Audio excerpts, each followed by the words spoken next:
ओम सभी को नमस्ते। ओम का उच्चारण ओम।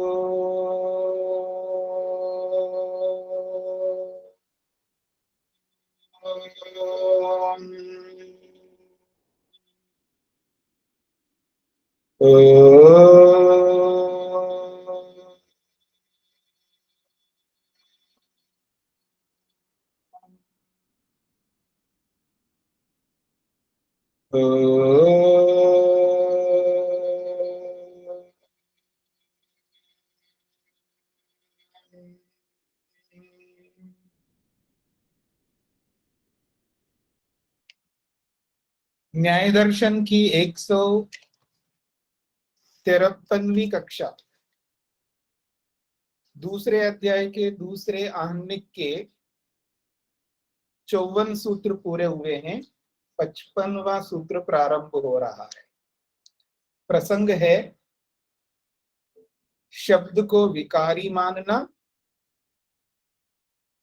प्रश्नकर्ता की ओर से, और शब्द को अविकारी मानना उत्तरकर्ता की ओर से। 54वें सूत्र में, पृष्ठ संख्या 133 में 54वें सूत्र में ये कहा गया है, अनवस्थायित्वे च वर्णोपलब्धिवत् तद विकारोपपत्ति। अनवस्थायी का मतलब है शब्द जो है बना नहीं रहता, उत्पन्न होता समाप्त होता है। तो जो देर तक बना रहता है ना, उसको अवस्थान कहते हैं। और अनवस्थान का मतलब होता है ना रहना, समाप्त होना, नष्ट हो जाना। तो अनवस्थायित्वे, शब्द के बने न रहने पर भी वर्णोपलब्धि, वर्ण की उपलब्धि होती है। यानी शब्द बना नहीं रहता, कोई बात नहीं, लेकिन सुनाई तो देता है। मतलब रहता हुआ भी, यानी बना ना रहते हुए भी, बने ना रहते हुए भी वो शब्द सुनाई देता है। ठीक उसी प्रकार ना बने रहते हुए भी उसमें विकार हो सकता है, क्योंकि सिद्धांति ने कहा जो रह ही नहीं सकता वो कैसे विकार है। विकार उसमें होता है जो रहता हो, बना रहे, जो रहे तभी विकार हो सकता, वो रहता ही नहीं तो क्या विकार है। तो न रहते हुए भी शब्द सुनाई दे सकता है, तो न रहते हुए भी विकार हो सकता है। ये 54वें सूत्र में प्रश्नकर्ता ने कहा। तो सिद्धांति ने उसका समाधान कर दिया था भाष्य में कि केवल सुनाई देना और विकार का होना आपस में कोई लिंक नहीं है, कोई आपस में कोई संबंध नहीं है। अब सूत्र के माध्यम से स्पष्ट कर रहे हैं। 55 सूत्र है संख्या, पृष्ठ संख्या 133, सूत्र संख्या 55 विकार धर्मित्वे नित्यत्व अभावात् कालांतरे विकारोपपत्तेश्च अप्रतिषेध। विकार धर्मित्वे, यदि शब्द को यानी वर्ण को विकार धर्मी मानने पर, अर्थात उसमें विकार होता है, तो विकार धर्मी, धर्म और धर्मी समझते ना, विकार धर्म वाले को धर्मी कहते हैं। यानी जिसमें विकार होता है, जिस द्रव्य में, वो धर्मी है। तो विकार धर्मी वाले उस पदार्थ में यानी उस वर्ण में, विकार धर्मी रूपी वर्ण में नित्यत्व अभाव, उसमें फिर नित्यता का अभाव रहेगा। अगर विकार धर्मी मानोगे तो फिर नित्यता का अभाव होगा। तो विकार धर्मी में नित्यता का अभाव होने से कालांतरे, कालांतरे का मतलब है जैसे कोई शब्द उत्पन्न हुआ, कालांतर में समाप्त होता है, नष्ट होता है। मतलब सुनाई दिया, उसके बाद नष्ट होगा, तो यह है कालांतर, कुछ समय के बाद में। विकारोपत्ति, क्योंकि सुनाई देने के बाद ही विकार का प्रसंग आएगा ना आगे। तो कालांतरे बाद में विकार की सिद्धि होगी, ऐसा जो आपने कहा है अप्रतिषेध, ये तद्धर्म विकल्प को लेकर के आपने जो खंडन किया है, वो तद्धर्म विकल्प रूपी जो हेतु है वो उचित नहीं है। तो कह रहे हैं विकारोपत्ते अप्रतिषेध, यानी प्रतिषेध जो है, खंडन जो है नहीं हो सकता, विकारोत्पत्ति का खंडन नहीं हो सकता। अर्थात विकार धर्मित्वे, विकार धर्म के मानने पर नित्यता का अभाव है। कालांतरे विकारोत्पत्ति, कालांतर में विकार की सिद्धि होती है, ऐसा आपने जो बात कही है तद्धर्म विकल्प को लेकर के, वो प्रतिषेध, तद्धर्म विकल्प का जो प्रतिषेध है ये उचित नहीं है, अप्रतिषेध, यानी प्रतिषेध नहीं कर सकते, यानी खंडन नहीं कर सकते। तद्धर्म विकल्प से आप खंडन नहीं कर सकते, ये इसका अभिप्राय है। भाष्य को देखेंगे तो और आपको स्पष्ट हो जाएगा। तद्धर्म विकल्पात, तद्धर्म विकल्पात ये हेतु दिया था पीछे, इति न युक्त प्रतिषेध, तद्धर्म विकल्प हेतु दे करके आपने निषेध किया था, प्रश्नकर्ता ने खंडन किया था, शब्द को नित्य मान करके उसने खंडन किया था तद्धर्म विकल्प हेतु दे करके, यानी नित्य होते हुए भी विकार हो सकता है। क्यों? क्योंकि नित्य पदार्थों में धर्म भिन्न भिन्न होने से, ऐसा कहकर के पीछे खंडन किया था। तो उस तद्धर्म विकल्प का जो हेतु देकर के आपने खंडन किया है वो युक्त नहीं है, वो युक्ति युक्त नहीं है, वो आपका प्रतिषेध, वो आपका खंडन उचित नहीं है। ये सिद्धांती प्रश्नकर्ता को कह रहे हैं। क्यों? न खलु विकार धर्मकम किंचित नित्यम उपलभ्यते, क्योंकि संसार में एक नियम है, जो विकार धर्म वाला होता है वो कोई भी विकार धर्म वाला, किंचित कोई भी विकार धर्म वाला नित्य उपलब्ध नहीं हो सकता। विकार धर्मी हो, विकार धर्म वाला और वो नित्य हो, ऐसा संसार में कोई उपलब्ध नहीं होता है। इति, इस प्रकार से वर्णोपलब्धिवत इति न युक्त प्रतिषेध, वर्णोपलब्धिवत, वर्ण की उपलब्धि के समान, ऐसे कहकर के जो आपने खंडन किया था अभी 54वें सूत्र में, ये आपका प्रतिषेध युक्त नहीं। यानी वर्णोपलब्धि के समान विकार की भी उपलब्धि हो सकती है, यानी अनवस्थायी होकर के भी, अनवस्थायी होकर के भी वर्ण की उपलब्धि होती है, तो अनवस्थायी होकर के भी वर्ण में विकार हो सकता है। तो ये वर्णोपलब्धि का जो हेतु देकर के आपने खंडन किया है, न युक्त प्रतिषेधा, ये खंडन आपका उचित नहीं है। ये सिद्धांती प्रश्नकर्ता को कह रहे हैं। एक उदाहरण देके समझा रहे हैं। अवग्रहे ही दधि अत्र इति प्रयुज्य, अवग्रह का मतलब है अलग अलग शब्द है, दधि अलग है और अत्र अलग है, इसको अवग्रह कहते हैं। और उसको मिटाएंगे तो संधि बन जाएगा, संधि, संधि विच्छेद को अवग्रह कहते हैं। तो अवग्रहे ही, जब अवग्रह रहेगा अर्थात अलग अलग रहेगा, पृथक पृथक रहेगा, तो दधि और अत्र ये रहेगा।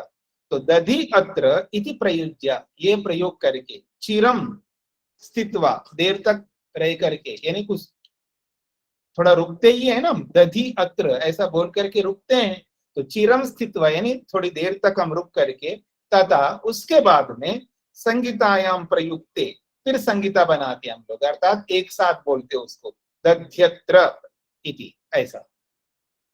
पहले हम लोग प्रयोग करते दधि अत्र, ये प्रयोग करके थोड़ा रुकते हैं, उसके बाद में संगीता करते हैं, अर्थात उसके बाद मिलाते हैं, उसके बाद संधि करते हैं, दध्यत्र। अब इस स्थिति में क्या होता है उसको समझा रहे हैं। चिर निवृत्ते च अयम इवर्णे, ये जो इवर्ण है चिर निवृत्ते, देर तक निवृत्त होने पर, यानी देर तक वो नहीं बना रहा, यानी दधि अत्र, तो कुछ देर तक वो अब रहा ही नहीं है।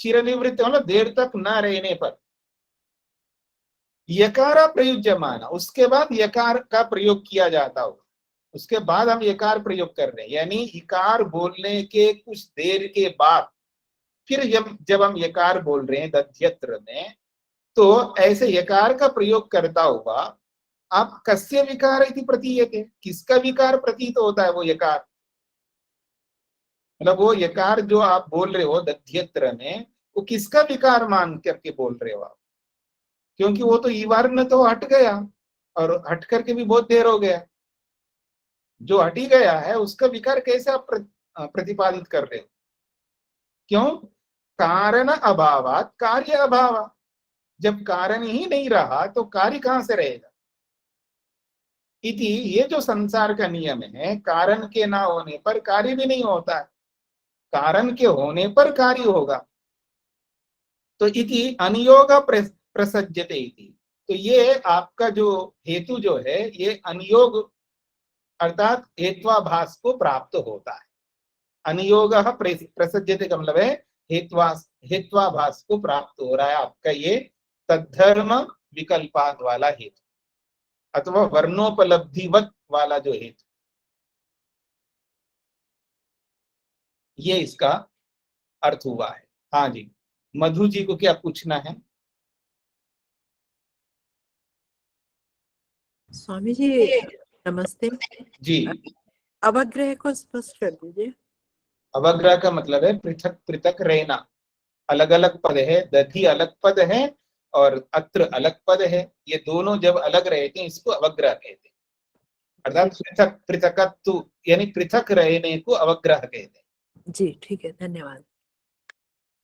और फिर संगीता कहते हैं संधि को, यानी मिलाने को, सबको मिला के रखने को संधि कहते हैं, इसको संधि भी कह सकते हो और संगीता भी कह सकते हो, क्योंकि जैसे चारों वेद संगीता इसलिए बोलते हैं क्योंकि वो मंत्र सब मिले हुए रहते हैं, मतलब मंत्र के जितने भी पद हैं वो सब मिले हुए रहते हैं, इसलिए उसको मंत्र संगीता कहते हैं। स्वामी जी एक बात और पूछ सकती हूँ क्या? हाँ जी, एक बात और पूछ सकती हूँ क्या अवग्रह से संबंधित? हाँ बोल पूछिए। मंत्रों के मध्य में जो एस जैसा चिन्ह होता है उसको भी अवग्रह कहते हैं? हाँ तो जी, वो एक अलग अर्थ में है।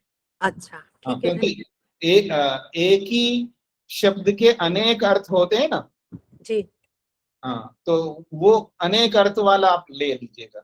जी ठीक दो है। दो सिद्धांत है आपके सामने कि एक शब्द के अनेक अर्थ, एक शब्द के अनेक अर्थ, एक अर्थ के अनेक शब्द। ठीक है, धन्यवाद। जी, हाँ जी, माता शकुंतला जी को क्या पूछना है?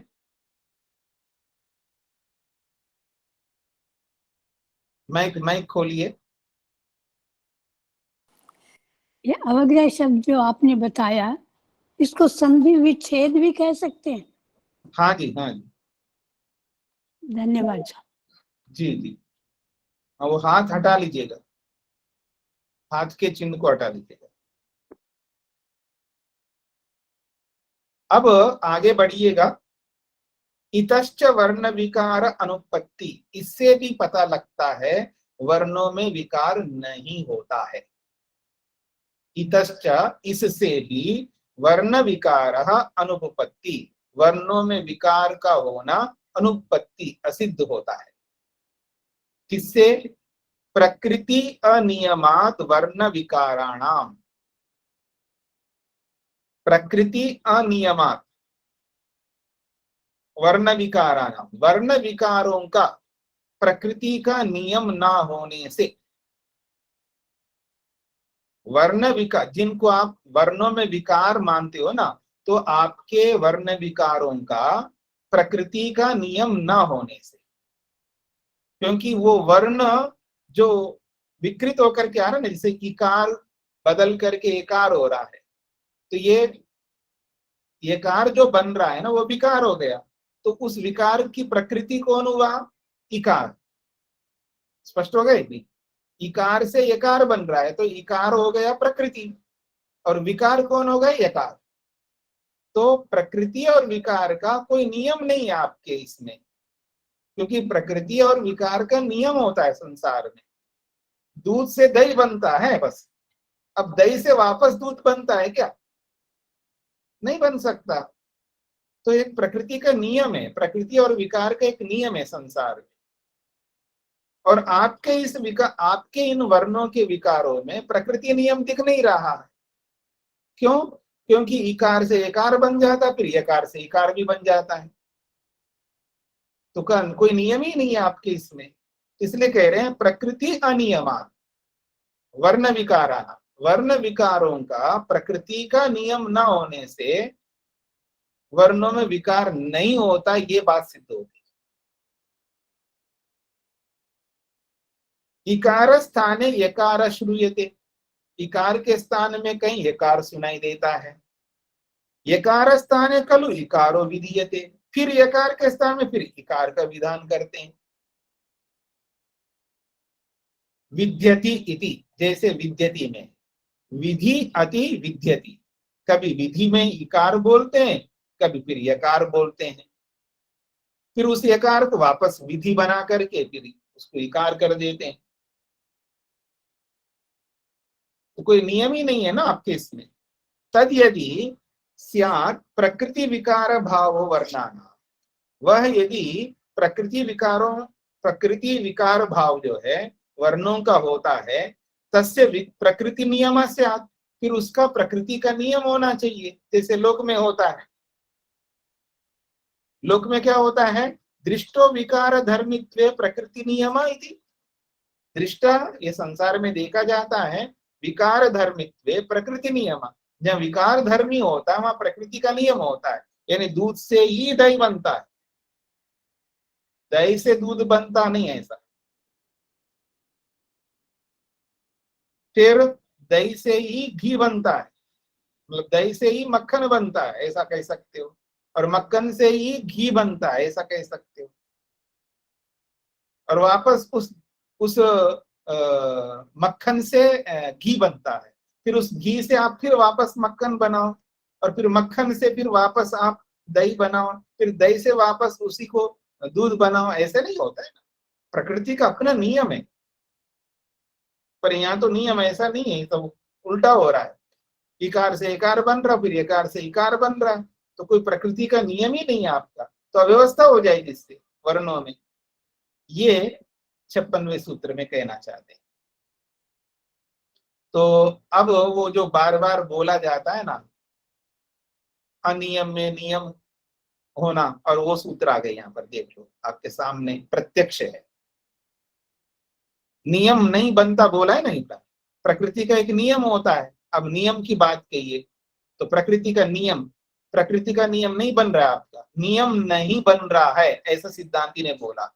अब उस बात को, नियम का न बनने को पकड़ करके अब वो प्रश्नकर्ता क्या कह रहा है? अनियमे नियमात न नियम, नहीं अनियमे नियमात न अनियम, ये यही सूत्र है। अनियमे नियमात, अनियम में भी नियम होने से, अनियम में भी नियम होने से वो अनियम नहीं रहा, अर्थात नियम। ये प्रश्नकर्ता कहना चाह रहा है। स्पष्ट हो रहा है जी? अनियम में भी नियम है, और जब अनियम में नियम है तो फिर वो अनियम कहाँ रहा, वो नियम बन गया। ये कहना चाहता है प्रश्नकर्ता। ये तो आप लोगों को कई बार आ चुका है, तो समझ में आ गया होगा आप लोगों को। यो अयम प्रकृते अनियम उक्ता स नियतो यथा विषयं व्यवस्थितो नित्यत्वात् नियम इति भवति। प्रश्नकर्ता क्या कह रहा है? यो अयम प्रकृते अनियम उक्ता, जो आपने प्रकृति का जो अनियम कहा है, उक्ता का मतलब कहा, प्रकृते अनियम, प्रकृति का अनियम, यो अयम जो यह प्रकृति का अनियम उक्ता आपने कहा है, स नियत, वो नियत है, निश्चित है, यथा विषयम, अपने विषय के लिए वो व्यवस्थित है। जब अपने विषय के लिए वो व्यवस्थित है, भाई इकार से यकार बन रहा है तो फिर यकार से इकार बन रहा है, अपने विषय में व्यवस्थित है। तो नियतत्वात् नियम इति, जब व्यवस्थित है, नियत है, तो फिर वो नियम बन गया, उसको अनियम कैसे बोल सकते हो? ये प्रश्नकर्ता कहना चाह रहा है। एवं सति अनियमो नास्ति, फिर जब ऐसा हो गया फिर अनियम कहाँ आ गया? अनियम तो होता ही नहीं फिर। एवं सति, ऐसा होने पर अनियम नास्ति, अनियम तो रहा ही नहीं फिर। तत्र यदुक्तम प्रकृति अनियमात्, आपने ये जो 56वें सूत्र में प्रकृति का अनियम होने से ऐसा जो आपने कहा है, एतद अयुक्तम इति, ये बात आपकी उचित नहीं। ये प्रश्नकर्ता ने सिद्धांति का खंडन किया है। स्पष्ट हो गए जी? आगे बढ़े। अब इसका समाधान करते हैं सिद्धांति। देखिए, समाधान जब कोई आदमी हमें उलझाता है, मतलब ऐसी शब्दों में, कोई शब्दों में उलझाता, कोई किसी में उलझाता है, हम उसका उत्तर दे नहीं पाते, तो कई बार उत्तर जब नहीं दे पाते हैं तो वो ज्ञान की कमी है, जानकारी की कमी है, अथवा जानकारी है तो ऊहा की कमी है, हुआ की कमी है तो एकाग्रता की कमी, कोई ना कोई कमी होती है जिसके कारण से हम लोग उत्तर नहीं दे पाते, अथवा जान समझ में आ रहा है लेकिन उसको उत्तर देना नहीं आ रहा है। कई बार ऑन द स्पॉट उसी वक्त उत्तर देना नहीं आता, थोड़ी देर के बाद में उत्तर सूझ जाता है, तत्काल उत्तर नहीं आ पाता। इसे कई कारण होते हैं। तो जब पढ़ते रहेंगे, शास्त्रों को समझते रहेंगे, तो धीरे धीरे हमको तर्क करना आएगा, उत्तर देना आएगा, और दिमाग चल पड़ता है व्यक्ति का। यानी ये तो वही वाली बात है कि आपने गाड़ी खरीद लिया है। माता शकुंतला जी का नाम बहुत बोलता हूं मैं। माता शकुंतला जी ने मर्सिडीज गाड़ी खरीद लिया है, BMW गाड़ी खरीद लिया और गैरेज में रख दिया, चलाती ही नहीं, चलाती ही नहीं है, रखी है। कब से रखी है? 15 साल हो गया, 20 साल हो गया, अभी एक बार भी निकाल के नहीं चलाई। अब वो कैसे चलेगी एकदम निकाल करके? कोई वस्तु आप लोग खरीद के रखते हैं, किसी किसी को शौक होता है, बहुत शॉपिंग करते रहते हैं, और आजकल तो घर बैठ कर आप कहीं जाना भी नहीं पड़ता। आजकल ऐसे हो गया है कि कुछ भी चाहिए घर में बैठ करके आप मंगवा सकते हैं। एक फल चाहिए ना, एक फल, एक सीताफल चाहिए, आपको पहुंच जाएगा घर, ठीक है? हाँ, एक मैंगो चाहिए पहुंच जाएगा, एक फलाना चाहिए तो पहुंच जाएगा। आजकल इतना सरल हो गया। बड़े नगर में रहने का सुख अलग है ना जी? जंगलों में रहने का अलग सुख है, सबके अलग अलग सुख है। तो आप जो भी चाहिए आप घर बैठे। तो कुछ लोगों को संग्रह करने का शौक होता है, इकट्ठा करते जाते हैं, करते जाते, बढ़ते जाते हैं, उनको पता ही नहीं लगता कि जो पीछे के खरीद के रखे हुए हैं वो प्रयोग ही नहीं करते, उठाया ही नहीं उसको, भूल गए तो भूल गए। कई बार गिफ्ट आते हैं ना, गिफ्ट अलग अलग लोगों से आते रहते हैं, भरते रहते, उसको किसी दूसरे को नहीं देते, गरीबों को नहीं देते, भरते रहते स्टोर रूम, और भर भर करके ऐसे भर देते हैं, पता ही नहीं लगता कहाँ पर क्या रखे हुए हैं। ठीक है जी? अब उसका प्रयोग ही नहीं किया है तो उसमें क्या होगा जी? कमी आती रहती है। घर बना दिया जी, कहाँ रहते हो जी? अब तो मैं तो दिल्ली में रहती हूँ जी। हाँ, पर फरीदाबाद में भी एक मकान लिया हुआ है, एक फ्लैट लिया हुआ है, गुड़गांव में भी लिया है वैसे हमने, पर क्या करें, गाजियाबाद में अब लेने का विचार चल रहा है। ठीक है जी, तो लेके रख दिया फ्लैट। अब उसमें जाके रहे नहीं, कुछ नहीं, उसमें पता नहीं क्या क्या उसमें लग रहे होंगे। ठीक है जी, तो उसमें साफ सफाई नहीं करते ना, तो जाले लगेंगे, ये होगा वो होगा। उसको निकाल कर उसको प्रयोग में लाना पड़ता है। उसको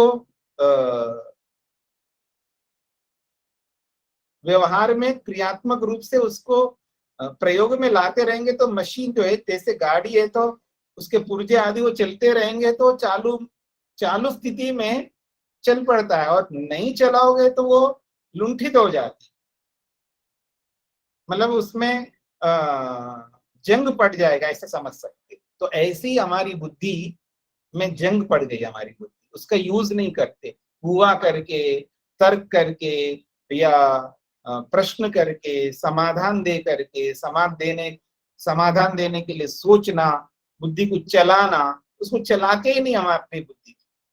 हमारी बहुत सारी बुद्धि ऐसी पड़ी रहती है। हमारा बुद्धि का मतलब हमारा जो ब्रेन है, ब्रेन के बहुत सारे हिस्से जो है वो ऐसे ही बिना प्रयोग के पड़े रहते हैं, उसका प्रयोग करना होता है। तो आइए, वो कहते हैं नियम अनियम विरोधात् अनियमे नियमाच्च अप्रतिषेध। वो कहते हैं नियम अनियम विरोधात्, नियम और अनियम में दोनों में विरोध है। नियम अलग होता है और अनियम अलग होता है, दोनों में परस्पर विरोध है, दोनों में भेद है, भिन्नता है, दोनों एक नहीं हो सकते। नियम नियम होता है और अनियम अनियम होता है, दोनों अलग अलग है, दोनों भेद है, दोनों में विरोध है। तो नियम अनियम, नियम और अनियम में विरोध होने से, दोनों में भेद होने से, अनियमे नियमा, अनियम में नियम होने से, ऐसा कहकर के आप शब्दों से मेरे को, मोटी भाषा में क्या कहूं मैं, मेरे को क्या बना रहे हो, उल्लू बना रहे हो, या मेरे को क्या मूर्ख बना रहे हो, या मेरे को गधा बना रहे हो आप। अप्रतिषेध, ऐसा आप खंडन नहीं कर सकते। नियम और अनियम दोनों में भेद होने से, विरोध होने से, अनियम में नियम दिखा करके अनियम को नियम कह करके आप खंडन नहीं कर सकते, ये सिद्धांति ने कहा। स्पष्ट हो गया जी। अब कहते हैं नियम इति अत्र अर्थ अभ्यनुज्य। नियम क्या है?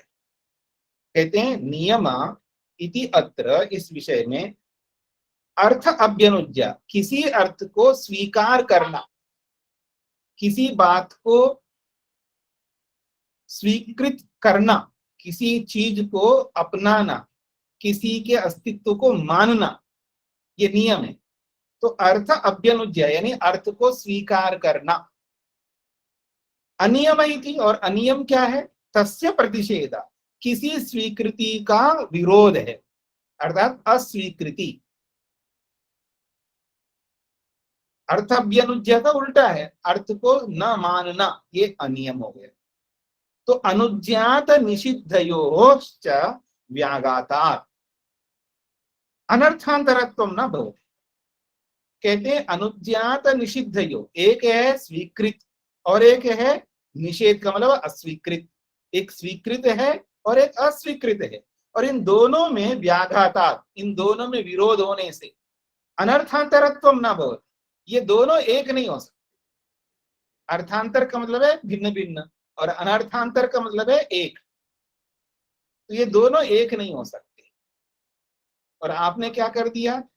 अनियम अलग है, नियम अलग है, और अनियम को भी नियम बना दिए, तो अब दोनों एक हो गए ना भाई।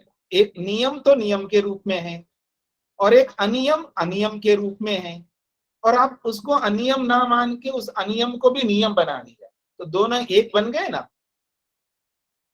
तो अलग अलग को एक नहीं बना सकते, और वो भी विरुद्ध भाव है दोनों में। एक में स्वीकृति है और एक में अस्वीकृति है, एक में होना है, एक में न होना है। स्पष्ट हो रहा है ना? तो इन दोनों विरुद्ध चीजों को एक नहीं बना सकते हो, ये इसका अभिप्राय है। अनियमश्च नियतत्वात् नियमो न भवति। सिद्धांति कह रहे हैं अनियमश्च, जिसको अनियम कहा जाता है, वो नियतत्वात्, वो नियत है, अर्थात अनियम के रूप में नियत है। आप अनियम को नियत है ऐसा जो बोल रहे हो, आप किसको आप मूर्ख बना रहे हो जी? अनियम अनियम के रूप में नियत है, इसमें हमें कोई आपत्ति नहीं है। अनियम अनियम के रूप में नियत है, ठीक है जी। नियम नियम के रूप में नियत है, नियत का मतलब है निश्चित है, मतलब नियम नियम के रूप में स्थिर है, और अनियम अनियम के रूप में स्थिर है। तो कह रहे हैं अनियमश्च नियतत्वात्, अनियम अनियम के रूप में स्थिर होने से, नियत होने से, अनियमो न नियमो न भवति, फिर वो नियम नहीं बन सकता। न अत्र अर्थस्य तथा भावः, और न यहाँ अर्थ उस रूप में है। अनियम का जो स्वरूप है वो अलग है ना, और नियम का स्वरूप अलग है, इसलिए कह रहे हैं ना अर्थस्य तथा भाव। जो अनियम का जो अर्थ है वो उस स्वरूप में तो है ही नहीं है, इसलिए प्रतिषिध्यते, इसलिए उसका खंडन किया जा रहा है। न कहते हैं न अत्र अर्थस्य तथा भाव प्रतिषिध्यते, यहां पर अर्थ का उस स्वरूप में होना प्रतिषिध्यते, खंडन किया जा रहा है। फिर किम तर्हि, फिर किसका खंडन किया जा रहा है? तथा भूतस्य अर्थस्य नियम शब्देन अभिधीयमानस्य नियतत्वात् नियम शब्द एव उत्पद्यते। तो कहते हैं, इसको समझने का प्रयत्न करिएगा। अनियमश्च नियतत्वात् नियमो न भवति, यहां से आपको पकड़ना है। अनियमः नियतत्वात्, अनियम नियत होने से, अर्थात अनियम अनियम के रूप में नियत होने से, नियमो न भवति, वो नियम नहीं बन सकता। इति, इस प्रकार से, न अत्र अर्थस्य तथा भाव, अर्थ का उस रूप में न होने से, अर्थस्य तथा भाव न, अर्थ का उस स्वरूप में ना होना, तो अर्थ के उस स्वरूप में ना होने का जो प्रतिषेध किया गया है उसका प्रतिषिध्यते, अर्थात उसको नियम के रूप में प्रतिषिद्ध किया गया है। मतलब उसको अनियम को नियम के रूप में करके अनियम का प्रतिषेध जो उसने किया है तो वो उचित नहीं किया है। तो फिर किम तर्हि, फिर किसका प्रतिषेध होगा? तथा भूतस्य अर्थस्य, नियम शब्दे तथा भूतस्य अर्थ, उस स्वरूप वाले अर्थ का, किस स्वरूप वाला?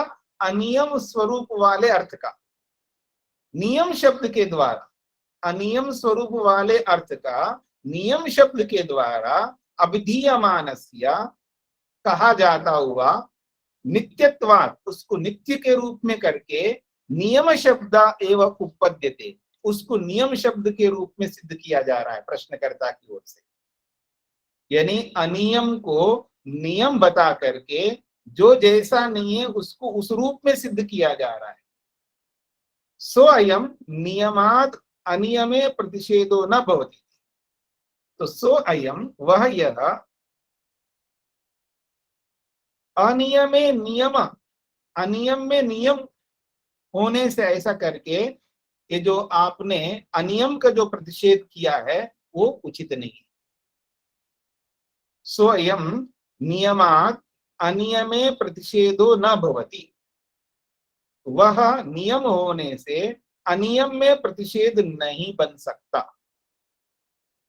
अनियम में प्रतिषेध नहीं बन सकता का मतलब है अनियम को नियम करने का, अनियम को नियम बना करके उस अनियम का जो प्रतिषेध आप कर रहे हो ये नहीं बन सकता।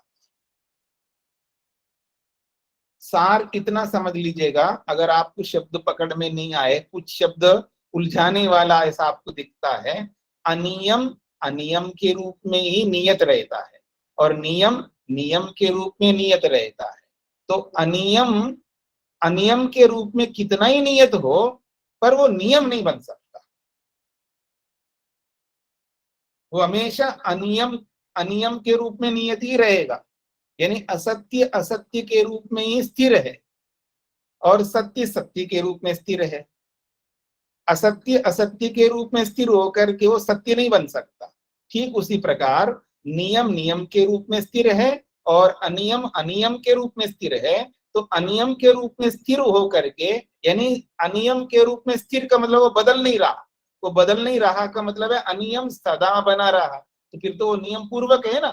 तो नियम पूर्वक होकर के उसको अनियम ना बना करके उसको नियम बना रहा है प्रश्नकर्ता, ये उचित नहीं। बस इतना ही समझना यहाँ पर। स्पष्ट हो गए जी? चलो जी, इस झगड़े को यहीं समाप्त करते हैं, बहुत हो गए ना। इसलिए कह रहे हैं न च इयं वर्ण विकारोत्पत्ति परिणामात् कार्य कारण भावाद्वा। ये जो वर्ण विकार की सिद्धि कर रहा है प्रश्नकर्ता, ये वर्ण विकार जो है वो दो प्रकार से होता है, परिणामात् कार्य कारण भावाद्वा। एक तो परिणाम से और एक कार्य कारण भाव से, दो प्रकार से विकार होते हैं। परिणाम और कार्य कारण भाव को समझ लीजिएगा आप, बहुत समझे हुए हैं आप लोग वैसे, परिणाम तो जैसे सोना वैसा का वैसा रहता है, लेकिन बिस्किट पन को हटा करके कुंडलपन को या कड़े के पन को प्राप्त होता है। सोने में बदलाव नहीं होता है, सोने का सुवर्णत्व वैसा का वैसा रहेगा, लेकिन ऊपर ऊपर से उसका शेप बदलता रहता है, उसको परिणाम कहते हैं।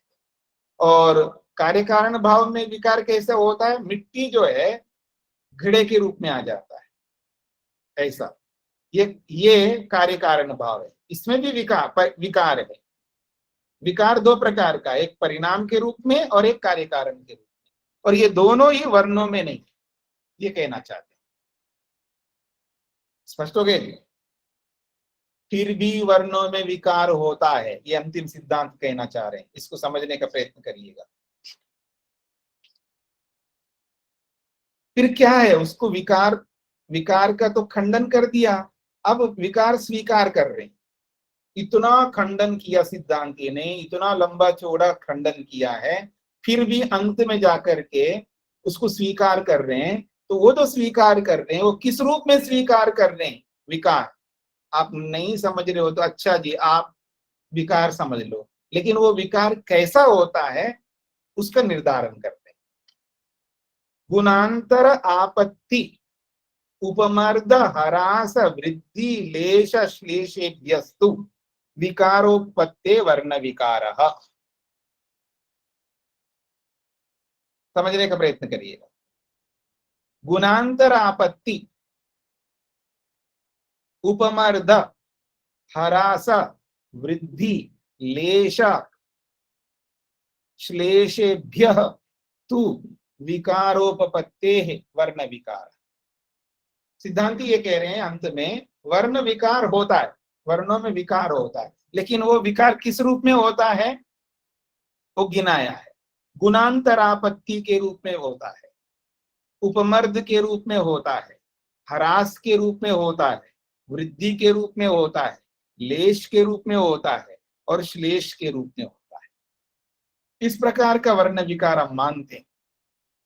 जैसा वर्ण विकार आप बता रहे हो वैसा तो नहीं होगा। फिर भी आप कहते हो तो चलो हम इसको विकार मान लेंगे, लेकिन हमारा विकार इस प्रकार का हो। तो एक है गुणांतरापत्ति।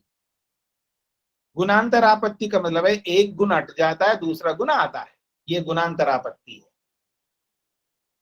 उपमर्द का मतलब है एक दब जाता है, एक दूसरा उभर जाता है। हरास का मतलब है जितना है उसमें कमी आ जाता है। वृद्धि का मतलब है जितना है उसमें बढ़ोतरी होती है।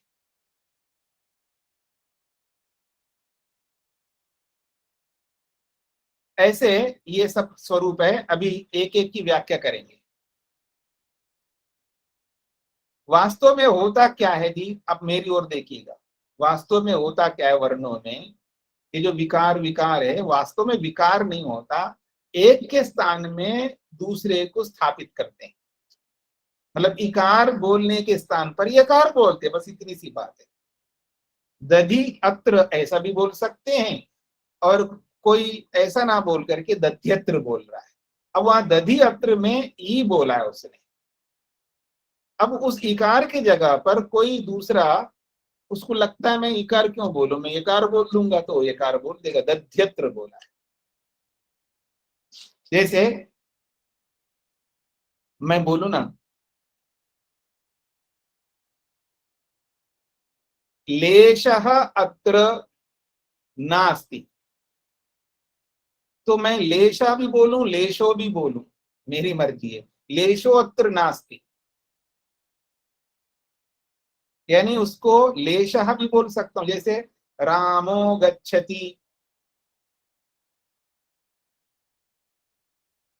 ठीक है ना। रामः गच्छति भी कह सकते हो, रामो गच्छति कह सकते हो। यानी वहां संधि और ये उसमें बदलाव करते हैं हम लोग। यानी बदलाव करने का मतलब है वो वैसा भी होता है। तो हमारे हाथ में है कि एक दधि अत्र भी शब्द का प्रयोग होता है, एक दध्यत्र शब्द का भी प्रयोग होता है। ये दोनों अलग अलग है,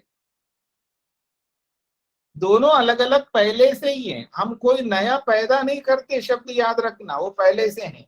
बस जो पहले से अलग है, तो कोई दधि अत्र शब्द का प्रयोग कर रहा है, उसकी मर्जी है तो दध्यत्र शब्द का भी प्रयोग कर रहा है। अथवा आप यूं भी कह सकते हो, दधि में इकार के स्थान पर वो यकार का प्रयोग कर रहा है। तो इसको कहते हैं स्थानीय आदेश भावात।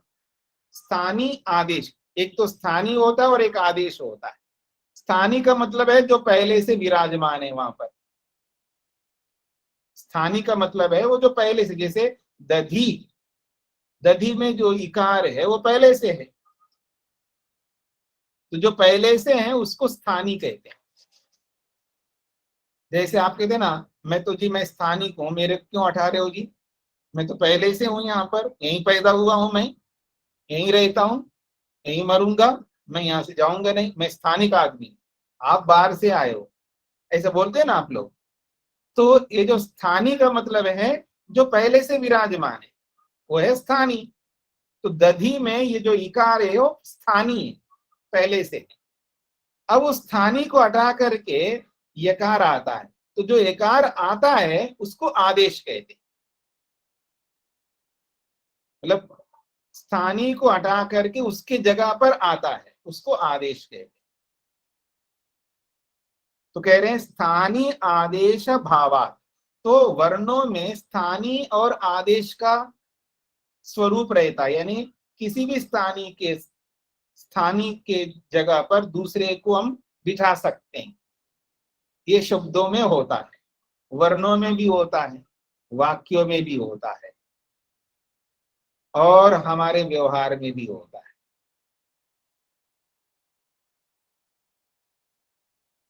अब देखो मेरी ओर, घर में एक मुखिया होता है ना, पहले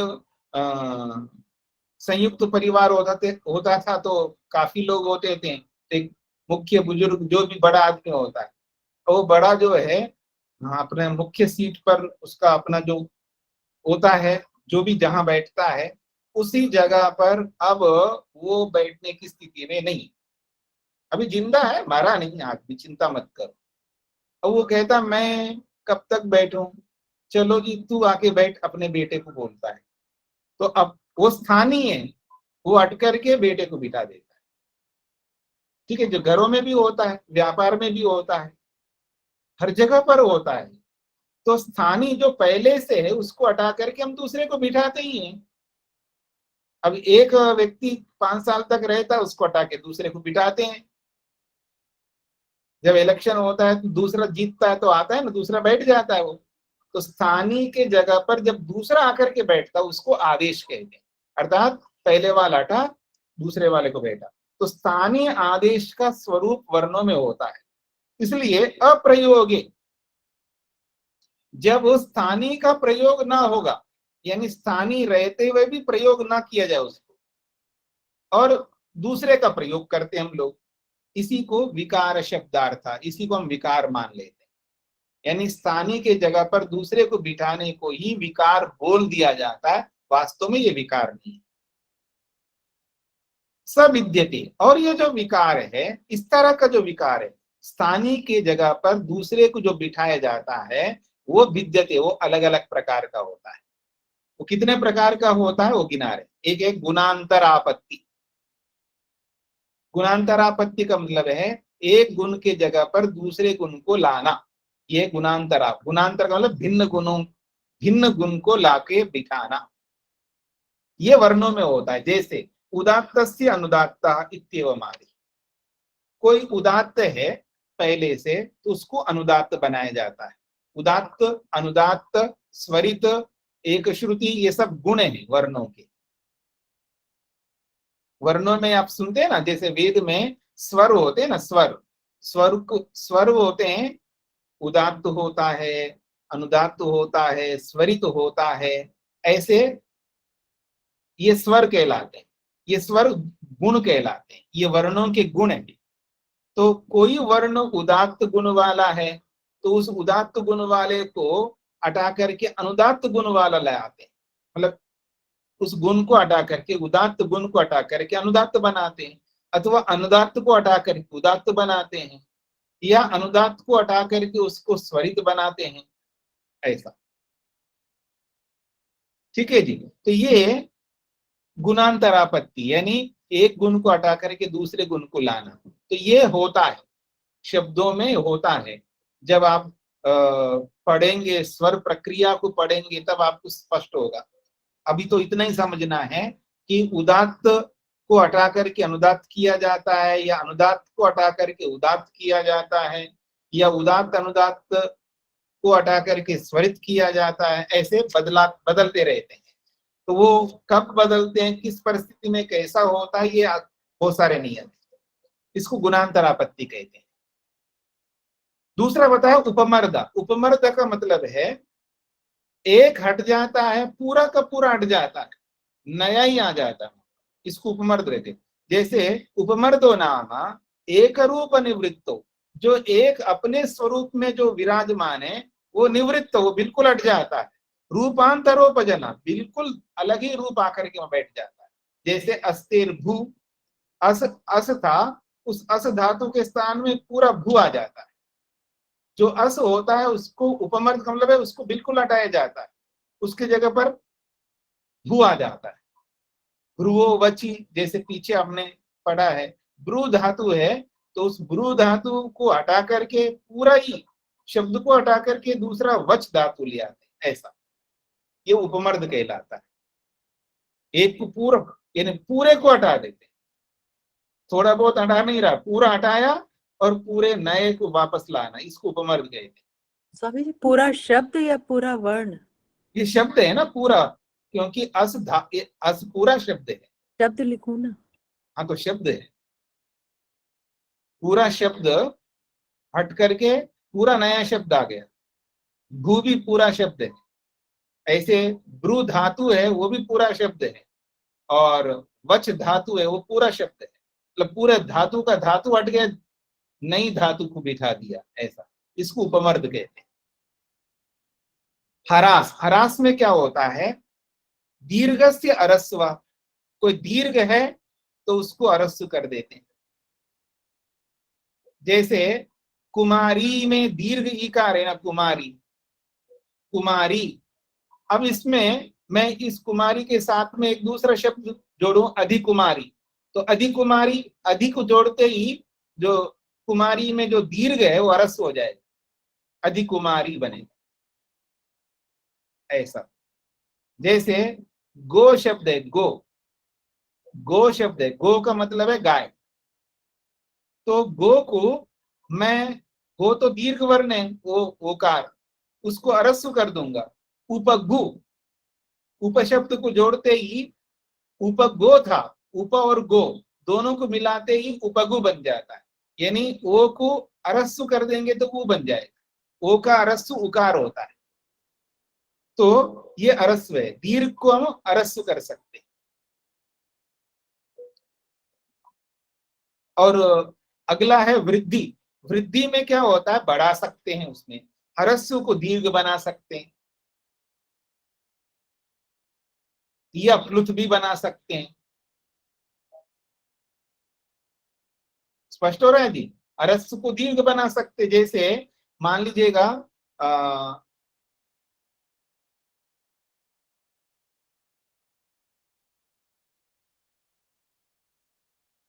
जैसे भज शब्द है, भज, और उस भज को हम, भज में जो भकार में अकार है उसको बड़ा करके भाज बना सकते हैं, भज को भाज, फिर वो जकार को गकार करेंगे, भागा बनेगा, ऐसा।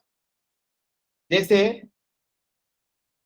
यज है, यज, यज है, उसमें यकार में अकार है, उसको अरस्व है, उसको दीर्घ बना करके या बनाएंगे, और जा को गा बना के यागा बना दिया।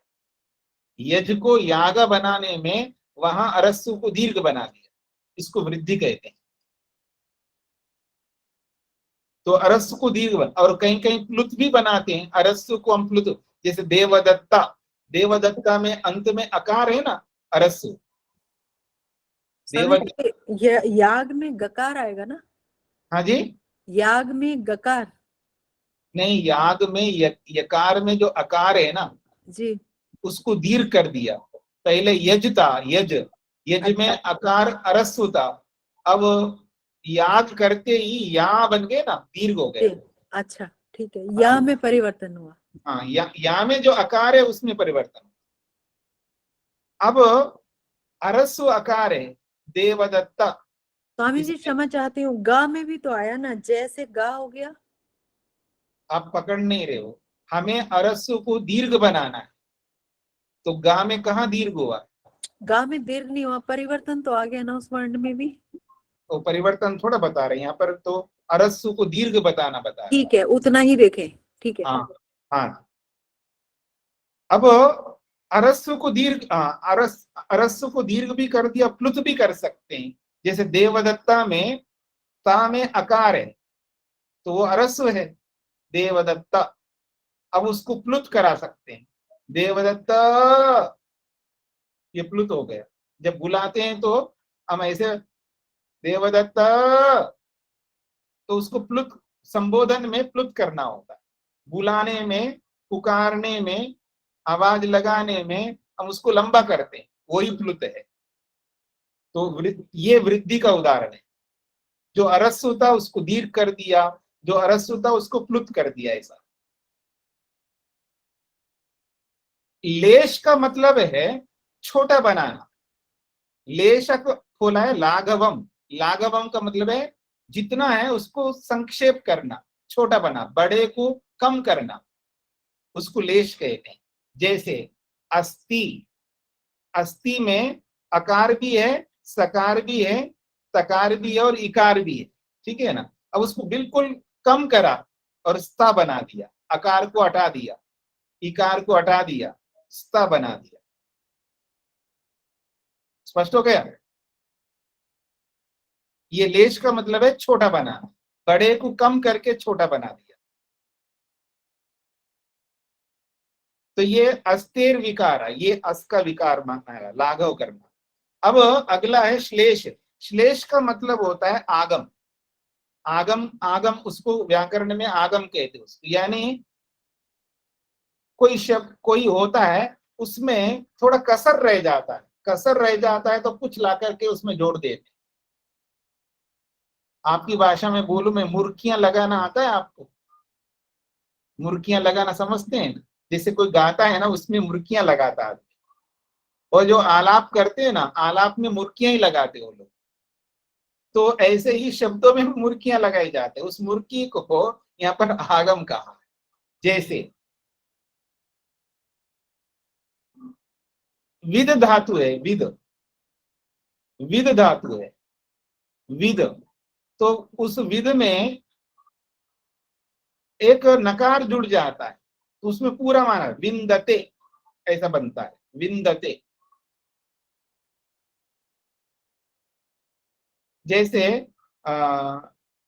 अक्ष, जैसे शब्द होते हैं ना, उसके बीच में एक अक्षर अतिरिक्त जोड़ देते हैं बीच में, उसको जोड़ने पर ही उसका, उसकी सुंदरता आती है। मतलब शब्दों में क्या है, इसको कहते हैं अलंकार। अगर मैं दूसरे शब्दों में बोलूं, अलंकार, अलंकार एक बहुत व्यापक शास्त्र है, अलंकार शास्त्र है। अभी कुछ दिनों के बाद मैं पढ़ाने वाला हूं दिसंबर में अलंकार, अलंकार शास्त्र पढ़ाऊंगा। तो आपको नहीं, दूसरे लोगों को पढ़ाऊंगा। तो अलंकार का मतलब है शब्दों, शब्दों की जो स्थिति होती है उसकी साउंड, उसका, जैसे जिसको आप कहते हैं ना श्रृंगार, श्रृंगार समझते हैं ना, किसी को सजाते हैं आप।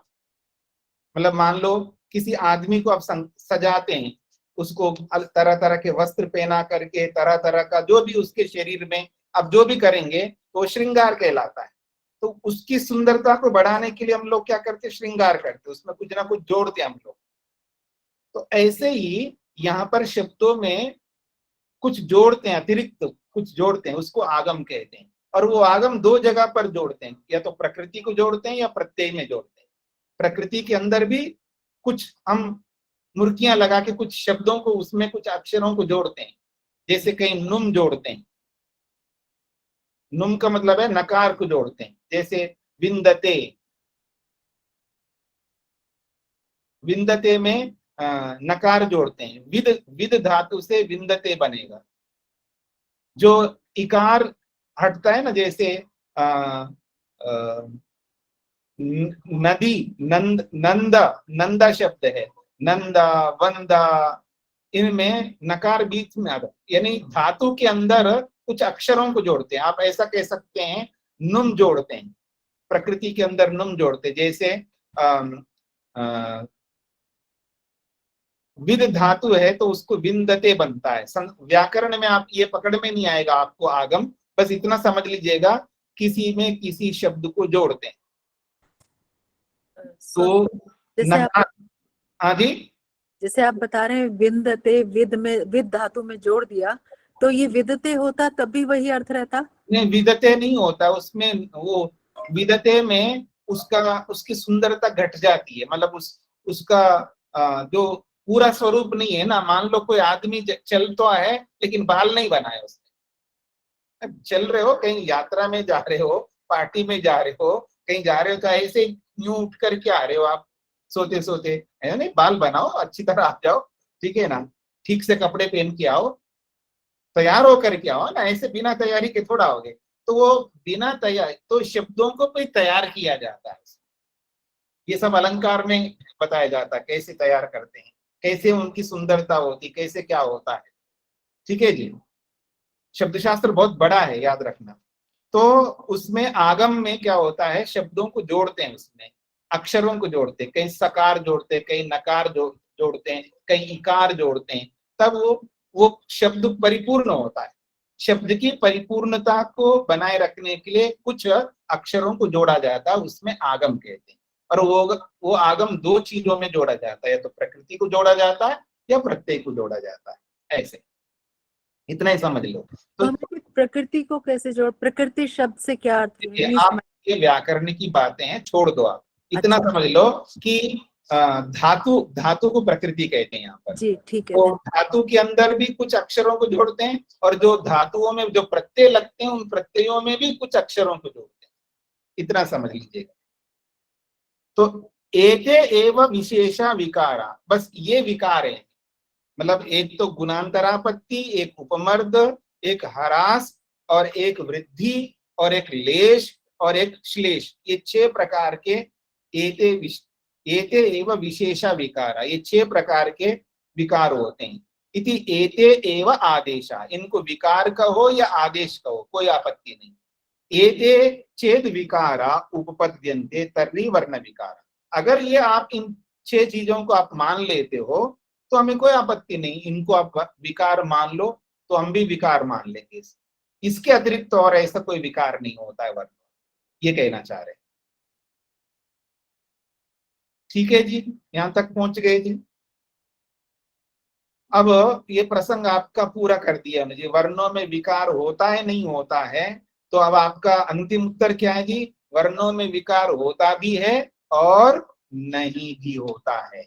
तो होता है तो कैसा विकार होता है? ऐसा विकार होता है, ये 6 प्रकार का विकार। इसके अतिरिक्त जैसा विकार आप मानते हो वो वैसा विकार वर्णों में नहीं होता है। ठीक है जी, ये अंतिम स्थिति आ गई। ओम शांति शांति शांति।